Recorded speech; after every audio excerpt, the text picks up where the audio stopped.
اما بعد فاعوذ باللہ من الشیطان الرجیم بسم اللہ الرحمن الرحیم الحمد للہ رب العالمین الرحمن الرحیم مالک یوم الدین ایاک نعبد و ایاک نستعین اہدنا الصراط المستقیم صراط الذین انعمت علیہم غیر المغضوب علیہم ولا الضالین آمین۔ رب اشرح لی صدری ویسر لی امری واحلل عقدۃ من لسانی یفقہوا قولی۔ اللہم ربنا الہمنا رشدنا واعذنا من شرور انفسنا۔ اللہم ارنا الحق حقا وارزقنا اتباعہ وارنا الباطل باطلا وارزقنا اجتنابہ۔ اللہم ربنا یسر لنا امورنا كلها واتمم لنا بالخیر وتقبل منا فانک خیر المتقبلین آمین یا رب العالمین۔ ابھی میں نے سورہ فاتحہ کی تلاوت کی اور آپ نے سماعت فرمائی۔ یہ سورہ مبارکہ مصحف کے اعتبار سے تو پہلی صورت ہے ہی، سب کو معلوم ہے، لیکن یہ بھی نوٹ کر لیجئے کہ یہ نزول کے اعتبار سے بھی سب سے پہلی مکمل صورت جو حضور پر نازل ہوئی وہ یہی ہے۔ اس سے قبل متفرق آیات نازل ہوئی، 5 آیتیں سورہ علق کے آغاز میں، کچھ آیتیں سورہ قلم یا سورہ نون کے آغاز میں، کچھ آیتیں سورہ مزمل کی ابتدا کی، کچھ آیتیں سورہ مدثر کے آغاز کی۔ 5ویں وحی تقریباً اس پر اجماع ہے کہ یہ سورۃ الفاتحہ کی ہے اور یہ مکمل صورت ہے جو حضور پر نازل ہے۔ سورۃ الفاتحہ کے معنی ہوئے افتتاحی سورت، فتح یفتح کے معنی ہے کھولنا، مفتاح کنجی کو کہتے ہیں، چابی کو، تو یہ اوپننگ سورہ آف دی قرآن، قرآن حکیم کی افتتاحی سورہ۔ ویسے جیسا کہ میں تعارف قرآن کے ضمن میں عرض کر چکا ہوں، عربوں کا یہ مزاج تھا کہ جس چیز سے انہیں خصوصی محبت ہوتی تھی اس کے بہت سے نام رکھتے ہیں، اس کے بھی بہت سے۔ سورۃ الفاتحہ سب سے عام ہے، لیکن الکافیہ، الشافیہ، ام القرآن، اساس القرآن، کم سے کم یہ 4 نام تو میں سمجھتا ہوں کہ ہر مسلمان کو مزید معلوم ہے، اور بھی بہت سے۔ اس سورہ مبارکہ کی بالاتفاق بالاجماع 7 آیتیں، اگرچہ ان کی ترتیب میں کچھ اختلاف ہے۔ ایک رائے یہ ہے، اور یہ رائے امام شافعی کی بھی ہے اور بصرہ کے جو قراء تھے ان کی، کہ آیت بسم اللہ بھی سورہ فاتحہ میں شامل ہے، اس کا جز ہے، وہ اس کو شامل کر کے پھر 7 آیتیں بناتے ہیں، تو آخری جنہیں ہم 2 آیتیں سمجھتے ہیں، صراط الذین انعمت علیہم غیر المغضوب علیہم ولا الضالین، وہ ان کے نزدیک ایک آیت، تو گویا کہ نتیجہ یہ نکلا کہ آیتوں کی تعداد 7 ہے۔ امام ابو حنیفہ رحمۃ اللہ علیہ کا موقف اور کوفے کے جو قراء تھے ان کا بھی موقف یہ ہے کہ آیت بسم اللہ نہ سورہ فاتحہ کا جز ہے نہ کسی اور صورت کا، سوائے ایک مقام پر جہاں حضرت سلیمان علیہ السلام کا خط جو ہے نقل ہوا ہے، جو انہوں نے ملکہ سبا کو لکھا تھا، انہ من سلیمان و انہ بسم اللہ الرحمن الرحیم، تو قرآن کے متن میں صرف اسی جگہ پر یہ آیت شامل سمجھتے ہیں، باقی یہ صرف علامت کے طور پر کہ یہاں سے ایک نئی صورت شروع ہو رہی ہے درج۔ اس سورہ مبارکہ کو الصلاح قرار دیا گیا، ایک حدیث، اس کا جو اسلوب ہے وہ دعا کا ہے، اور دعا کے ساتھ اس کی جو مناسبت ہے، اور پھر اسی کی وجہ سے ہماری نماز کا یہ جزو لا ینفک بنا، بلکہ ایک حدیث جو میں آپ کو سناؤں گا اس میں اسی کو نماز قرار دیا گیا، الصلاح یہی ہے۔ ویسے وہ حدیث مبارک موجود ہے، من لم یقرأ بفاتحۃ الکتاب لا صلاۃ لمن لم یقرأ بفاتحۃ الکتاب، جو شخص سورہ فاتحہ کی تلاوت نہیں کرتا اس کی کوئی نماز نہیں۔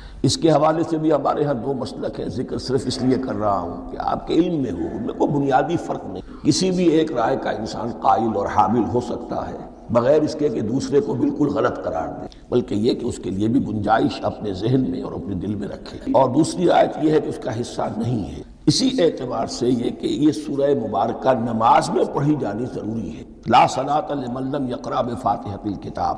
البتہ یہ اختلاف ہے، یہ بات جو میں ذکر کر رہا تھا جو ذہن سے نکل گئی، کہ آیا مقتدی جو ہے امام کے پیچھے کھڑا ہو کر جب نماز پڑھ رہا ہو تو کیا اس صورت میں بھی اس کے لیے لازم ہے کہ سورہ فاتحہ پڑھیں؟ اس میں 2 رائے ہو گئی، بلکہ 3۔ ایک رائے انتہائی ہے اور وہ فقہ حنفی کی طرف منسوب ہے کہ اگر آپ امام کے پیچھے مقتدی کی حیثیت سے نماز پڑھ رہے ہیں تو کسی بھی رکعت میں آپ سورہ فاتحہ نہیں پڑھیں۔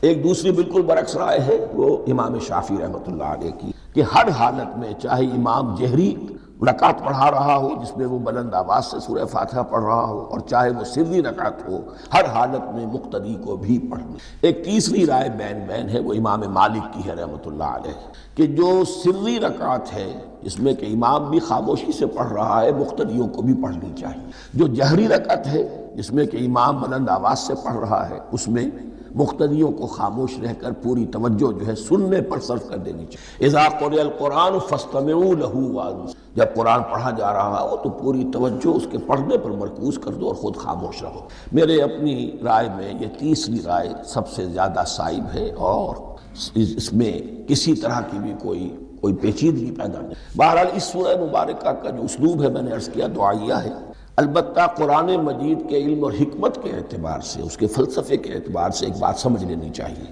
قرآن کا فلسفہ یہ ہے کہ بنیادی ہدایت ہر انسان کے دل میں موجود ہے بالقوہ، پوٹینشلی۔ یہ جو قرآن مجید یا اللہ کی کتابیں نازل ہوتی ہیں یہ انہیں ایکٹیویٹ کرتی ہیں، وہ اندر کے جو ڈورمنٹ کانشس، خوابیدہ شعور جو ہے اسے بیدار کر کے، اور پھر یہ کہ اسے اجاگر کر۔ ہر سلیم الفطرت انسان اور سلیم العقل، دو سلامتی شرط ہے۔ سلیم الفطرت، نیچر پرورٹڈ نہ ہو، فطرت مسخ نہ ہو، عقل سلیم ہو، ان دونوں چیزوں کا نتیجہ یہ نکلتا ہے کہ وہ انسان از خود، بغیر کسی وحی کی رہنمائی کے، بغیر کسی نبی کی تعلیم کے سے استفادہ کیے ہوئے از خود بھی کچھ حقائق تک پہنچ جائے۔ اور وہ حقائق کیا ہیں؟ نمبر ایک یہ کہ اس کائنات کا ایک خالق ہے اور وہ ایک ہے، اور وہ تمام صفات کمال سے متصف۔ نمبر دو یہ کہ انسان کی زندگی صرف یہ زندگی نہیں بلکہ ایک اور زندگی ہے کہ جس میں اس زندگی کے اعمال کے نتائج برآمد ہوں۔ یہ دو باتیں، اس کی زیادہ وضاحت کے ساتھ جو ہے اس کا تذکرہ آئے گا سورہ لقمان میں، جہاں حضرت لقمان کی شخصیت کا تذکرہ ہے، لیکن یہاں صرف یہ بات سمجھ لیجئے کہ قرآن کا فلسفہ یہ ہے کہ ہر انسان میں، ہر فرد نوع بشر میں جو اپنی ولادت کے وقت مسلم ہوتا ہے، حضور کی حدیث ہے کل مولود یولد علی الفطرہ ابواہ یحودانہ او ینصرانہ او یمجسانہ، ہر بچہ نوع انسانی کا فطرت اسلام پر پیدا، وہ فطرت کے اندر وہ ہدایت ودیت ہے۔ اب اگر وہ فطرت بس نہیں ہوئی اور عقل جو ہے وہ صحیح رخ پر کام کری ہے تو ان دو حقائق تک وہ انسان خود پہنچ جائے، لیکن ان دونوں حقائق تک پہنچنے کے بعد اب وہ دست بستہ دعا کرے گا کہ اے رب اب مزید ہدایت تو مجھے عطا فرما۔ ایک تو یہ کہ میں کیا کروں کیا نہ کروں، میری عقل اس میں ٹھوکر کھا سکتی، میں کسی اچھی چیز کو بری سمجھ سکتا ہوں، کسی بری کو اچھی سمجھ سکتا ہوں، تو مجھے صحیح راستہ، صحیح راہ ہدایت پر چلا۔ یہ دعا ہے جو انسان کرتا ہے جبکہ وہ ایمان باللہ اور ایمان بالآخرہ تک خود پہنچ چکا، اور یہ سمجھتا ہے کہ صحیح زندگی کا رخ یہی ہے کہ جس رب کو میں نے پہچانا ہے کہ وہ اس کائنات کا خالق ہے اور مالک ہے اور رب ہے، میں اس کی بندگی کروں، اطاعت کروں، اس کا حکم مانوں، اس کے راستے پر چلوں، لیکن وہ راستہ کون سا ہے؟ اس کے لیے پھر دست بدعا ہوتا ہے کہ پروردگار تو میری رہنمائی فرما۔ یہ مقام ہے کہ جہاں آپ سمجھ لیجئے اپنے آپ کو بھی آج اس جگہ پر تصور کرتے ہوئے پھر اس سورہ مبارکہ کو پڑھیے کہ آپ اس مقام پر اللہ کے فضل و کرم سے پہنچ چکے ہیں کہ اللہ کو آپ نے پہچان لی اور اس کی توحید کو جان لی، اس کی جملہ صفات کمال سے آپ واقف، آپ یہ بھی جان گئے کہ بڑھ کر اس کے حضور میں حاضر ہونا ہے اور وہ حساب کتاب لے۔ پھر آپ نے یہ عہد بھی کر لیا کہ اب زندگی گزارنی ہے اس رب کی بندگی میں، اسی کی فرما برداری میں۔ اب یہاں کھڑے ہو کر آپ پوچھیں کہ اللہ مجھے وہ تفصیلی ہدایت عطا فرما، ایسا نہ ہو کہ کبھی میں کسی راستے پر چلتا ہوا کسی پگڈنڈی پر مڑ جاؤں اور وہ تھوڑی سی جو ڈیویشن ہو میرے راستے کی وہ میری عاقبت کو برباد کر۔ یک لحظہ غافل گشتم و صد سال راہم دور شد، اس لیے کہ ہوتا یہی ہے سیدھے راستے سے ذرا سی کوئی پگڈنڈی جو ہے تھوڑے سے اینگل پر نکلی ہے، لیکن جب چلتے جائیں گے آپ تو جتنے آگے بڑھیں گے اس پر، اس راہ صراط مستقیم سے آپ اتنے ہی زیادہ دور ہوتے تھے۔ یہ ہے قرآن مجید کی حکمت اور فلسفے کے اعتبار سے اس سورہ مبارکہ کا مقام۔ اب آئیے ہم بسم اللہ کرتے ہیں۔ بسم اللہ الرحمن الرحیم، شروع کرتا ہوں میں اللہ کے نام سے جو رحمان اور رحیم، اس پر کچھ گفتگو ہو چکی ہے تعارف قرآن کے ضمن میں کہ رحمان اور رحیم دو نام ہیں کہ جو رحمت کے مادے سے، رحمان میں اللہ تعالیٰ کی رحمت کا جوش ہے، جانی کیفیت، طوفانی کیفیت، اور رحیم میں اللہ تعالیٰ کی رحمت کا دوام اور تسلسل، یہ دونوں کیفیات اللہ کی رحمت میں بیک وقت موجود، جس کا ہم تصور نہیں کر سکتے۔ ہم سمندر کو دیکھتے ہیں متلاطم سمندر ہے، اس میں ہیجان ہے، طوفان ہے۔ دریا کو دیکھتے ہیں کہ وہ سکون کے ساتھ چل رہا ہے، خاموشی چل رہا ہے، بہہ رہا ہے، بس تسلسل کے ساتھ بہہ۔ ہم ان دونوں کیفیات کو علیحدہ علیحدہ دیکھتے ہیں تو ہمارا ذہن ان دونوں کو بیک وقت اس کا تصور نہیں کرتا، تخیل ممکن نہیں۔ لیکن اللہ کی رحمت کی یہ دونوں شانیں مستقلاً ہر وقت موجود ہیں بیک وقت، اسی لیے ان دونوں کے درمیان کہیں حرف عطف نہیں آئے گا۔ بسم اللہ الرحمن الرحیم، الحمدللہ رب العالمین۔ کل حمد، اور حمد کو ذہن میں رکھ لیجئے، حمد مساوی ہے تعریف جمع شکر۔ عام طور پر ترجموں میں ایک لفظ لایا جاتا ہے، کل تعریف اللہ کے لیے، یہ کافی نہیں۔ تعریف آپ کسی شے کی کر سکتے ہیں جس میں کوئی حسن ہے، خوبی ہے، کسی بھی اعتبار سے، خواہ آپ کو اس کے حسن و خوبی سے کوئی فائدہ حاصل نہیں ہو رہا۔ ایک پھول ہے، بہت خوبصورت ہے، بس ٹھیک ہے، خوبصورت ہے، آپ نے کہا تعریف کر دی۔ شکر کرتے ہیں آپ اس شے کا جس سے آپ کو کوئی فائدہ پہنچا ہو، استفادہ ہوا ہو، آپ کی کوئی ضرورت پوری ہوئی ہو، آپ کی کوئی مشکل رفع ہوئی۔ اور آپ دیکھیں گے کہ حمد میں یہ شکر کا پہلو غالب ہے۔ جتنی بھی دعائیں ہیں حضور سے منقول، شکر کے مقام پر وہاں حمد آ رہا ہے۔ بھوک لگی ہوئی تھی، کھانا کھایا، الحمدللہ الذی اطعمنی وسقانی۔ اب یہاں دیکھیے ترجمہ تعریف نہیں، شکر ہے اس اللہ کا جس نے مجھے کھلایا اور پلایا۔ آپ بیت الخلاء سے باہر آئے، نجاستیں آپ سے دور ہو گئیں، طبیعت میں انشراح ہوا، الحمدللہ الذی اذھب عنی الاذی وعافی۔ وہ شکر ہے اس اللہ کا جس نے اذیت بخش چیزیں مجھ سے دور کر دیں اور مجھے عافیت۔ تو یہ الحمدللہ رب العالمین، اللہ تعالیٰ کا حسن و کمال اور حسن و جمال اپنی جگہ بھی اس انتہا کا ہے کہ جتنی تعریف اس کا حق ہے ہم کر ہی نہیں سکتے، لیکن اس کے احسانات اور انعامات ہم پر اتنے ہیں کہ ہم ان کو بھی گن نہیں سکتے۔ لہٰذا ایک ہی احصاء ہم نے کر دیا الف لام کے ساتھ، الحمدللہ رب العالمین۔ تمام تعریفیں اور کل شکر اللہ کے لیے ہیں کہ جو تمام جہانوں کا پرو ہے، رب ہے، مالک ہے۔ رب میں ایک مفہوم ہوتا ہے ربوبیت کا، اور اس میں مفہوم شامل ہوتا ہے تربیت کا، ربیانی صغیر۔ تو مالک ہونا اور تربیت دینا، آپ جس شے کے مالک ہوں گے آپ چاہیں گے اس میں بڑھوتری ہو، اس میں اضافہ ہو، وہ نشو و نما پائے۔ تو یہ دونوں چیزیں آپس میں ایک دوسرے کا جڑی ہوئی، پروردگار بھی اور مالک۔ عام طور پر عربی میں رب کا لفظ مالک کے لیے آتا ہے، رب البیت، رب الدار، رب المال۔ تو مالک وہاں پر ظاہر بات ہے کہ اس سے مراد کیا ہے، مال والا، گھر والا، گھر کا مالک۔ تو کل شکر اور کل تعریف اس اللہ کے لیے ہے جو تمام جہانوں کا مالک بھی ہے اور پروردگار۔ الرحمن الرحیم، رحمان ہے اور رحیم ہے۔ اب دوبارہ اس کی میں وضاحت نہیں کروں گا۔ مالک یوم، یوم دین کا مختار مطلق ہے۔ دین عربی زبان میں کہتے ہیں بدلے کو، دناہم کما دانو، کما تدینو تو دانو، یہ کہاوت ہے۔ جیسے اردو میں ہم کہتے ہیں جیسا کرو گے ویسا بھرو گے، کما تدینو تو دان۔ تو یہ ہے بدلہ، اس کا بنیادی مفہوم جو ہے وہ بدلہ۔ تو بدلے کا ایک دن ہے جس دن فیصلہ ہوگا کہ کون کیا کما کر لایا ہے اور اسے کیا بدلہ ملنا چاہیے۔ آیا اس کا برائیوں کا پلڑا بھاری ہے کہ اسے سزا ملنی چاہیے، یا اس کی حسنات اور نیکیوں کا پلڑا بھاری ہے کہ اسے جزا ملنی چاہیے، اس کا انعام اور اکرام کے ساتھ معاملہ کیا جانا چاہیے۔ وہ ایک دن ہے، اسے ہم یوم القیامہ کہتے ہیں۔ اور لیکن اصل بات جو یہاں کہی گئی، یعنی ایک جملے میں تین باتوں کا اعتراف ہو رہا ہے۔ بعث بعد الموت، ایک دن آئے گا کہ ہم مرنے کے بعد تمام انسان اٹھا لیے، پھر حساب کتاب، پھر اللہ کے ہاں حاضری ہوگی اور حساب کتاب۔ اور تیسرے یہ کہ اس حساب کتاب کے دن کا مختار مطلق اللہ، یعنی کسی اور کو اپنے ذہن میں سہارا بنا کر آپ زندگی گزاریں کہ وہ مجھے چھڑا لے گا، یا وہ ہستی جو ہے اتنی زوردار ہے کہ وہ مجھے بچا لے گی، اس سے اپنے دل کو، اپنے ذہن کو بالکل پاک کر لیجئے۔ مالک یوم الدین، ایک دوسری جگہ پر قرآن میں آیا ہے، اس روز کوئی پکارنے والا پکارے گا، لمن الملک اليوم للہ الواحد القہار، آج کے دن کس کا اختیار مطلق ہے؟ اور پھر کہا جائے گا اللہ کے لیے، الواحد قہار، جو پوری طرح چھایا بس تولی۔ تو مالک یوم الدین، جو جزا و سزا کے دن کا مالک۔ اب یہاں سے کلام ایک رخ بدل رہا ہے۔ ابھی تک تو یہ غائبانہ انداز میں کلام ہو رہا ہے، اللہ سے خطاب نہیں آیا اس میں۔ الحمدللہ رب العالمین الرحمن الرحیم مالک یوم الدین۔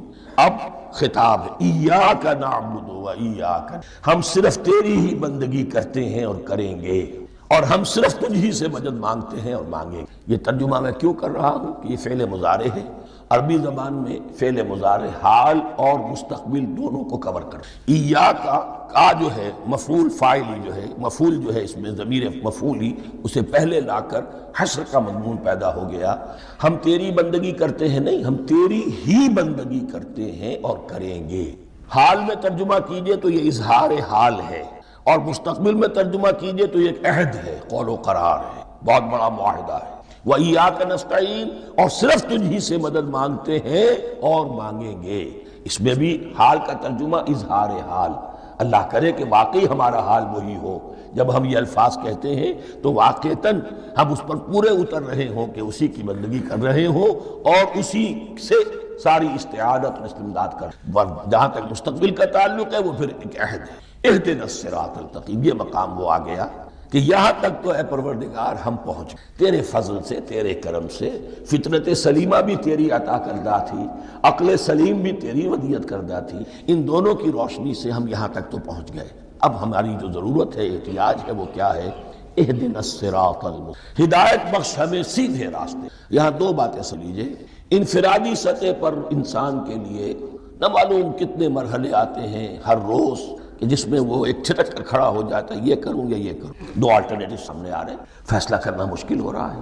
قدم قدم پر ہدایت کی، اور اجتماعی طور پر نوع انسانی تین بڑے بڑے تمدنی مسائل میں واقعہ یہ ہے کہ تسلیم کر لیا جانا چاہیے کہ عقل انسانی اس کو راستہ نہیں۔ عام معاشرتی سطح پر مرد اور عورت کے درمیان حقوق اور اختیارات کا کیا توازن؟ ناممکن، انسان طے نہیں کر سکتا۔ انسان یا مرد ہے یا عورت ہے۔ عورت سوچے گی اپنے لحاظ، اپنے جذبات کا، اپنے خیالات کا لحاظ رکھے گی، مرد کے جذبات و احساسات کا اسے اس کا کوئی تصور ہی ممکن نہیں۔ مرد سوچے گا اسے اپنے احساسات معلوم ہے، لیکن یہ کہ عورت کے احساسات سے وہ نابلد ہے، ان کو محسوس کر ہی نہیں سکتا۔ لا محالہ وہ اپنے بارے میں وہ جو بھی نظام بنائے گا اس میں وہ اپنی بالادستی، وہ تو ایک ہی ہستی ہو سکتی ہے کہ جو دونوں کی خالق ہے، مرد کی بھی عورت کی، اور اس کو دونوں سے محبت ہے، دونوں کا خیر خواہ ہے، دونوں کا رب ہے، دونوں کو پروان چڑھانا چاہتا ہے۔ اسی طرح فرد اور معاشرہ یا ریاست، حکومت اور ریاست ہمیشہ یہ چاہتی ہے کہ سارے اختیارات ہمارے ہاتھ میں آ جائیں، ٹوٹلیٹیرین سوسائٹی ہو، بس ہم حکم دیں اور لوگ اس پر چلیں۔ افراد یہ چاہتے نہیں ہمیں آزادی ہو۔ اب آپ دیکھیے کہ دنیا میں کتنے جھگڑے چلتے ہیں اسی پر، فریڈم فریڈم فریڈم۔ وہ فریڈم واقعتاً اپنی جگہ پر ایک شے ہے، افراد کی آزادی ہونی چاہیے، لیکن افراد کی آزادی اتنی نہ ہو جائے کہ وہ مادر پدر آزاد ہو جائے، کوئی قانون، کوئی قاعدہ، کوئی اخلاقی، کوئی حدود اور قیود جو ہے ان کا پابند نہ رہے۔ تو اب کہاں ہے وہ نقطہ اعتدال کہ جس میں انسان کی انفرادی آزادی، انفرادی اختیار اور ادھر اجتماعی مصلحتیں جو ہیں ان کو بیلنس کیا جا سکے؟ انسان طے نہیں کر سکتا، صرف اللہ ہی اس کے لیے۔ تیسرا مسئلہ ہے سرمایہ اور محنت، اس میں کیا توازن؟ سرمایہ اور محنت دونوں مل کر کچھ بنا رہے ہیں، کچھ پروڈیوس کر، اب اس میں نفع جو ہوا ہے اس میں سرمایہ کا کتنا حصہ ہونا چاہیے اور لیبر کا کتنے، کون تھا؟ اس کے لیے بھی کہ ایسا نہ ہو کہ سرمایہ داری جو ہے آکاش بیل بن کر پورے معاشرے پر چھا جائے، اور غریب بیچارہ، مزدور بیچارہ، کاشتکار بیچارہ، وہ گویا کہ چکی کے دو پارٹوں میں پس کر اس کی کوئی حیثیت نہ رہے۔ لیکن یہ کہ دوسری طرف اگر یہ کہ مزدور کا جو حق ہے اس سے زیادہ اس کو دے دیا جائے تو سرمایہ جو ہے وہ سکڑ جائے گا، شائی ہو جائے گا، وہ پھر میدان میں نہیں آئے گا۔ کیا کیا جائے؟ کون سا نقطہ عدل ہے؟ یہ تین مسائل ایسے ہیں، اہدنا الصراط تو یوں سمجھیے کہ ایک جو بنیادی ہدایت تھی، ایک اللہ کو پہچان لینا، یہ جان لینا کہ کل حسن و جمال اور تمام انعام و اکرام کا منبع اس کی ذات ہے، وہ رحمان ہے اور رحیم، اور یہ جان لینا کہ مرنے کے بعد جی اٹھنا ہے، حساب کتاب ہے، فیصلہ ہوگا جزا و سزا کا، اور مختار مطلق اس دن کا اللہ۔ پھر یہ عہد کر لینا ایاک نعبد و ایاک نستعین۔ اس کے بعد دعا، پروردگار ہمیں ہدایت پر قائم رکھ، ہماری ہدایت میں اضافہ فرما۔ اس ہدایت کے لفظ کو سمجھ لیجئے، بنیادی ہدایت، تفصیلی ہدایت، قدم قدم پر ہدایت، ہدایت پر ہدایت۔ والذین اہتدوا زادہم ھدی، جو لوگ ہدایت کے راستے پر آتے ہیں اللہ ان کی ہدایت میں اضافہ کرتے ہیں۔ تو یہ قدم قدم پر ہمیں ہدایت کی ہے اور مرحلہ وار ضرورت۔ ہدایت اس کو بھی کہتے ہیں کہ کسی نے آپ سے کوئی پتہ پوچھا، آپ نے کہا ادھر جانا، پھر دوسری گلی میں مڑنا، پھر جانا دو تین لائٹیں چلے جانا، پھر مڑنا وغیرہ وغیرہ، یہ بھی ہدایت ہے۔ نظری طور پر آپ نے بتایا ہے۔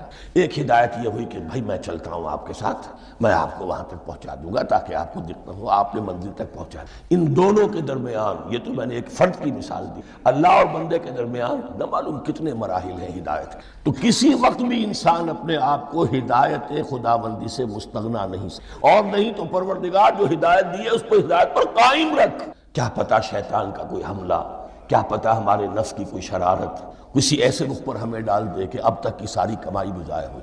لہذا یہ نہ سمجھیے کہ جب یہ ساری چیزیں ان کو معلوم تھی، وہ ان چیزوں کا تو اقرار کر رہے تو اب ہدایت کون سی مانگ رہے ہیں؟ تو ہدایت کا تو بڑا میدان کھلا ہوا، اور اس ہدایت کی وہ جو میں نے آخری شکل آپ کو بتائی ہے کہ منزل مقصود تک پہنچا دے، یہ ہدایت بھی قرآن مجید میں اس معنی میں بھی لفظ آیا ہے کہ اہل جنت جب جنت میں داخل ہوں گے تو جو ترانہ حمد ان کی زبان پر اس وقت ہوگا وہ کیا ہے؟